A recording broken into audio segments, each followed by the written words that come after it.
is an 88 years old male who presented with shortness of breath. He has a history of hypertension, dyslipidemia, and morbid obesity. The echo Doppler evaluation showed a preserved left ventricular ejection with a 15% of ejection fraction, hypertrophy with severe aortic stenosis, with an area of 0.9, with a gradient of 66 and 33, with a peak velocity of 4 meters per second. The coronary angiography was done in another center with, and it didn't show any significant lesions. This is the pictures of the annulus. The SVOT is big. Excuse me. The sinus of Valsalva are big, with 36 and 37 and 32 millimeters in diameters. We can observe here some calcification at the top of the leaflets in the area of intracommissural. So here the LVOT, which is almost similar to the annulus, I would say that is quite similar, with the sinotubular junction of 30 millimeters, no calcification there.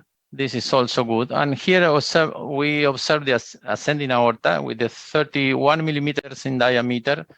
And on the right of your panel on the slide, you can observe quite significant calcification, not especially on the leaflets, but in the middle part of each of the leaflets. So here, once again, we can observe the measurements of the ostium heights, 16 and 19, as it was already mentioned. Some calcification on the annulus, on the non-cuspid area, with some little protrusion into the SVOT.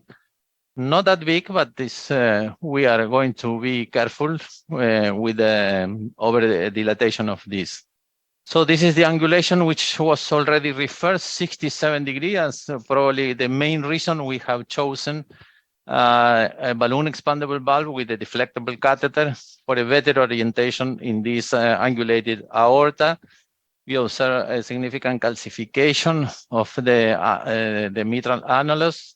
So this is the implanter's view. I think you have written, Kevin, is right oblique 26 on caudal angulation of 43. So it's going to be very uncomfortable. So we might reach a near overlap at 20 and 35, just in case we cannot work at the original view. These are the vascular access. I would say that they are more than acceptable, no significant tortuosity, some calcification on the ostium of the common iliac, left common iliac artery. Next. Diameter is okay, and here is the diameter of the left, but a little bit more tortuous artery. So we have chosen to go from the right side. That's why Carlos did the puncture here on the left, and he did crossover to the right where we are. We have the echo for the puncture. We are going to do echo and angio-guided puncture to put the sheath. So the strategy in this patient was suggested TAVI. We are going to be percutaneous access, and once again we have chosen the balloon expandable TAVI or transcatheter heart valve.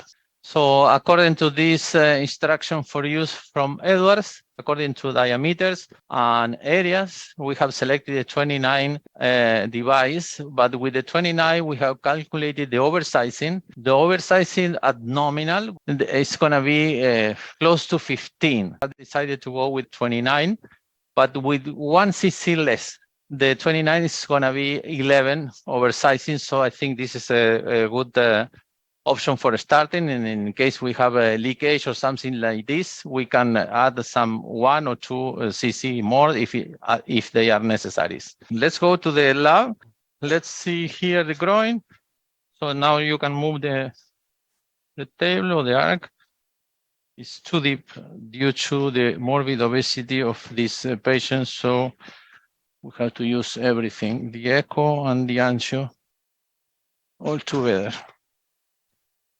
So, okay, it's not that easy with the echo due to the obesity. So now we are in. I'm going to complete the heparinization now. Let me do some devulsion here. Dame, hijo. So once again, it's important to be on the common femoral, very distal, just in case it's a very obese patient. Okay, give me the shade wires. Give me a pro line. We will try with one pro line and two pro lines, but if we have problem, we use a pro star because I felt there is calcium on the anterior wall. So having the echo in advance, especially for all patients, sick patients, it's important because in some patients we have previous pericardial effusion. So in this situation, you know it from the beginning, and you are not worried if you have some effusion after the procedure. But if you don't know, when you finish the procedure, you have to stay in the lab for 45 minutes, 1 hour, waiting to see what is going on with this pericardial effusion. Because you don't know if it is, no, vamos a poner dos. You don't know if it is previous or after your TAVI case. We are going to use two devices. Usually we are now using only one with the complementary angiosyl. We are going to use two because it's complex access. It's an very old and obese patient. So which was the gradient, Juan? 60. Similar, which was 69 and 46 gradient. And what about the valve calcification? What is your appreciation on that? That might be a little subjective, but the valve is highly calcified. Okay. I don't see that the valve is more calcified in asymmetrically. It's like it's Okay. very symmetrical, the calcification. Okay. So give me the sheath which was prepared. Okay. Remember this sheath is an expandable sheath. Now it's 14, but then it goes up when you introduce the valve. So it's important to hold here. I will not rotate because I have some resistance here. I'm going to enter now very smoothly. So hold it. So now I want to fix the sheath. This is important because it's highly hydrophilic. Now we are going to put the pacing on. Okay, got it. Perfect. Everything is here. Okay, let me put the pacing. Why you have chosen, Carlos, pacing from here and not from the wire?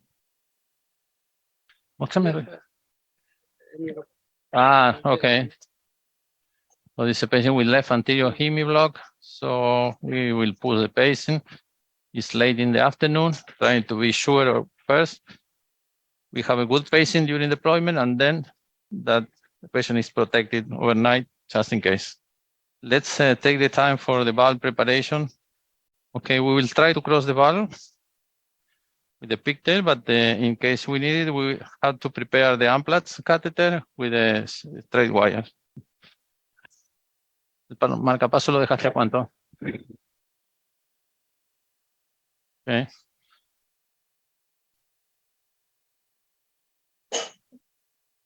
En la válvula, hijo. En la válvula. Let's try like this. If not, we change the strategy.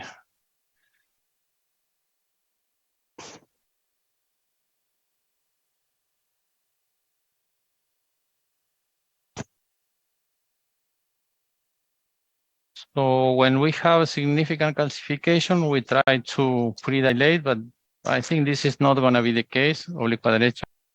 You see that in very tight stenosis.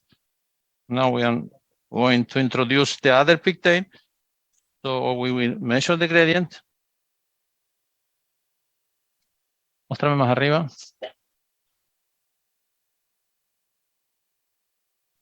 Now let's go to the projection. 26. Oh, great. Hemodynamic was shown. This is 29, 26. Okay. Caudal 35. Okay. Show me the aorta. So We really have a very uncomfortable position. Remember that we deploy all the valves on right and left. So the aorta is heavily angulated. So we are going to introduce the wire. Okay. Probably I was kinking the pigtail. Show me the distal part of the pigtail. Leave the wire distally. Be careful with the blood pressure, which is a little low. Okay. So now we are going to with the valve. Vamos con la válvula. So position is checked. Okay. Trabala ahí. Okay.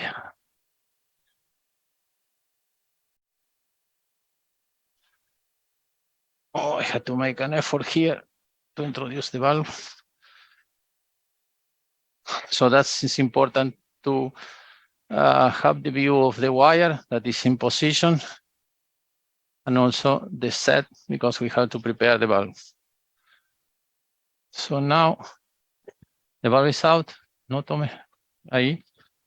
Okay. So now we unlock and now Carlos is gonna push the wire a little bit. I'm gonna retrieve the balloon. Now I'm gonna lock.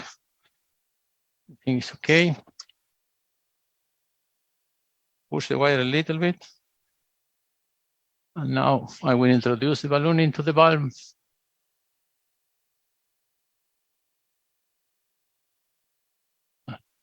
And now I think it's in a good position. Do you agree, man? Okay, perfect.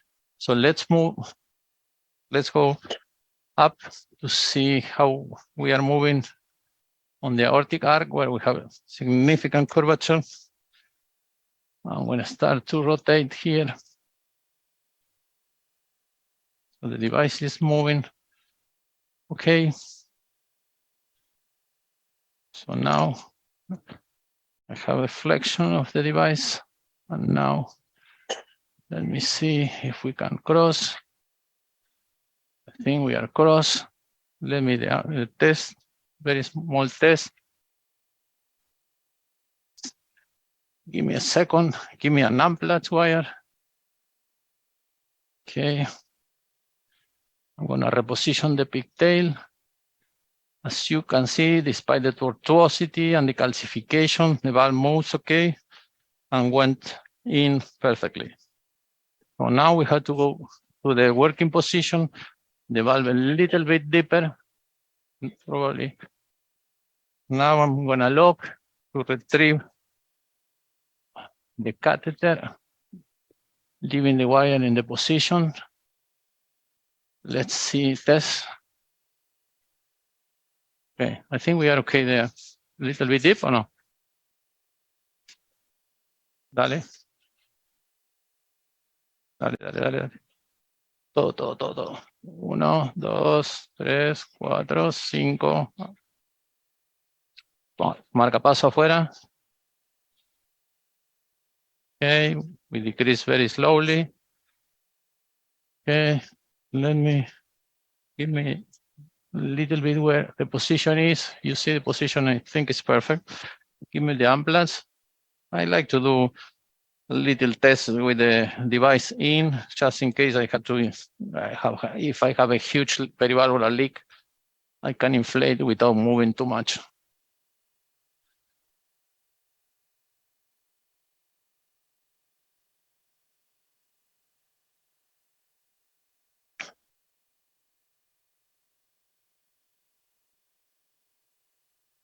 I think the situation is okay. You have to put a little bit more. I will pull the device out. I will ask Dr. Mucarcel.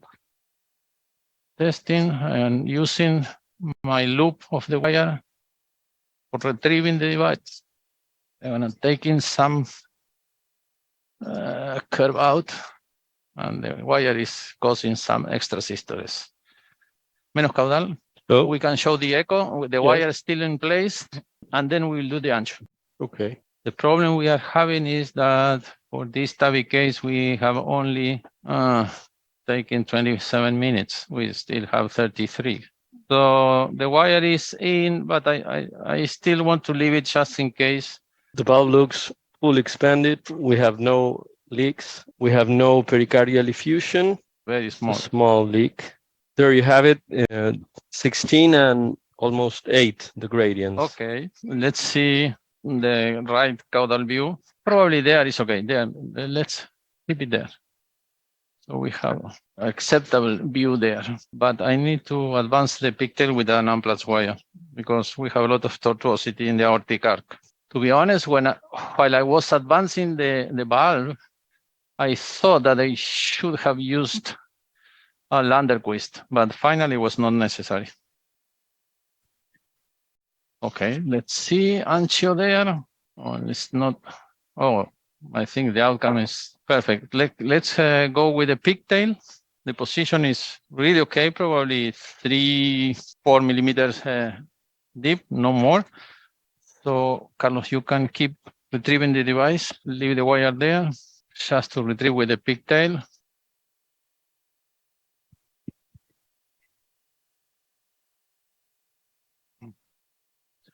I would rather like to stay in the safest way.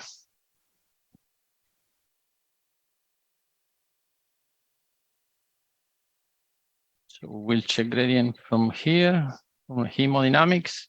We can share with the colleagues. Let me flash. Okay. Prepare the 6 French sheath. Okay, let me check the zeros. Now better. No gradient at all. Very nice diastolic that configuration.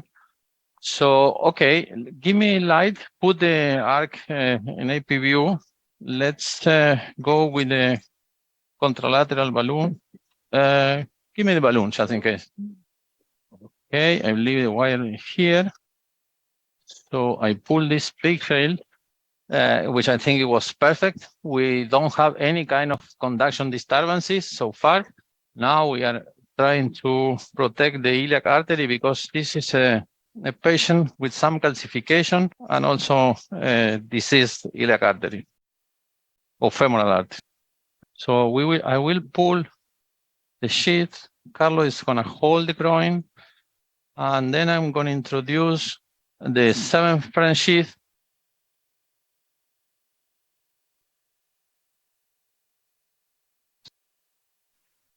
So I think everything is okay. We don't have bleeding there, so we can pull the sheath out. We can push the knot a little bit more. Rotamine is still going, it's not complete. And I will retrieve the wire now, push the knot. As you can observe, the artery is really deep. We have a small oozing, so we can inflate for 2 minutes. Está pasando. Okay. So now it's also a little bit hypertensive, so it's difficult to manage the drugs. No hematoma, no bleeding, everything okay. It's clean. Perfect. Let's check. It's a huge artery. And you see, we are very close between one and the other branch. We still have some use in there. Maybe you can hold it a little. We are going to close, but anyway, we are going to hold a little bit the groin for some minutes. Move here. I'm gonna close. Okay, this is Edwards balloon expandable valve. In Argentina, there are 2 balloon expandable. Of course, Edwards is the valve with more experience around the world. This is the valve that we more frequently use when we have to use balloon expandables. So give me the suture. Okay, cortalo. So give me an angioseal. I'm gonna close contralaterally while Carlitos is gonna hold here for some minutes. I first remember to pull the wire and then the balloon because you can damage the carrefour.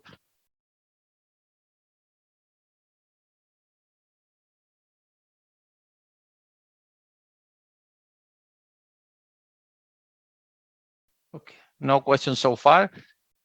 Well, with that, I would like to say bye to everybody. Thank you so much.